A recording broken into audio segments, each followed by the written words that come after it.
found some visual reference of where I sort of wanted to go with this book, but it required so much rewiring of my brain because I've been programmed to draw and think the same way my whole life. And I was only able to twist and turn and bend it a little bit on this project.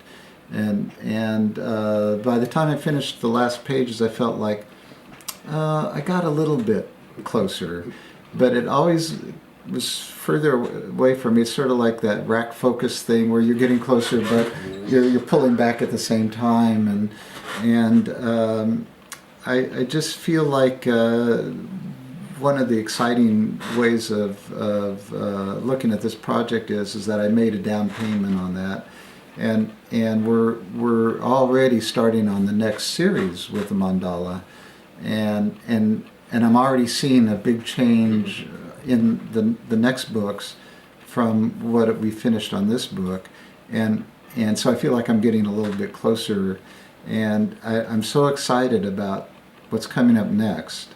It's so different than this book.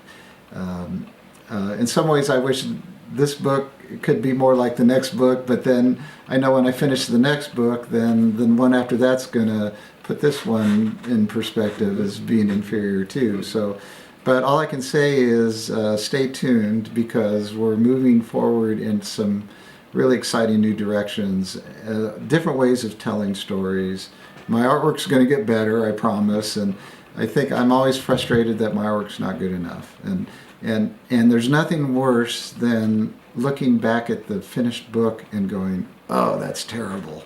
And oh, how could I let that go? And oh, that the thumb's on the wrong side of the hand, or the eyes are floating around in the faces, and I always struggle with it not being good enough. And I look at other people's work and it looks easy and correct, and I look at my work and all I can see are my mistakes. So it's very frustrating, and I think a lot of people will probably see my mistakes too. But I hope people will be forgiving and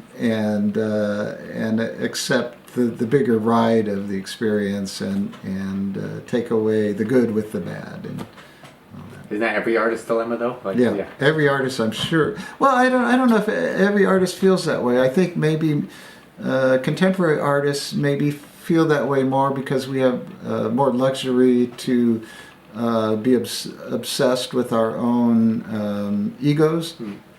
I think in the old days, people that did comics they were making a living. I don't think they were trying to be great artists or important artists or doing important work. I think they were just trying to feed their family and pay their rent and work as hard as they could. I know that's what Jack Kirby always said. It was, always that he was just doing what he had to do to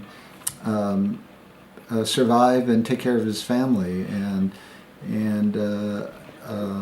I think we just live in a different world now where we treat the medium more as a challenge and a serious art form, and therefore we have these different goals and ambitions of it being an art form, and so we're more self-conscious about it.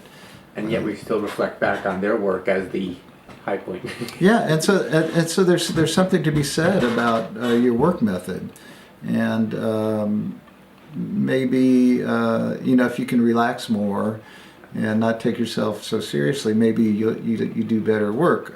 I know it's easy to be very precious about what you do, and I always found from years of working in film and being under quota deadlines of how much I had to crank out, that if I was slowing down and drawing with the tip of my pencil and very deliberate, because I was becoming obsessive about detail and correctness, my whole brain was slowing down. My whole creativity was getting all blocked up.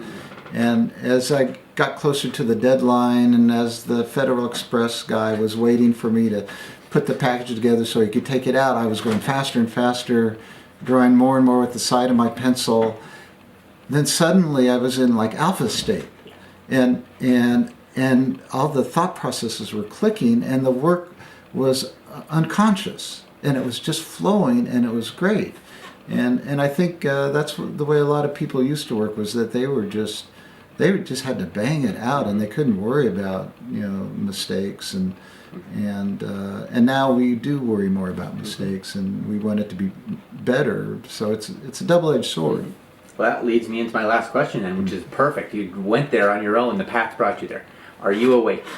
Am I awake? No, I am not awake. I think I have one eye that's just partially open enough to see the light of truth, but I think someday I'll be a little bit more awake, or maybe I'll be awake enough to achieve my Empyrean form. I'm not sure, but I don't know how awake you need to be. Like, maybe nobody's totally wide-eyed, fully awake, but I hope I can become awake enough to do better and to do good. Well, thank you very Thank you. much, Bruce. That was awesome. Awesome, Bruce. Yep, that was awesome. Okay. That one filled out about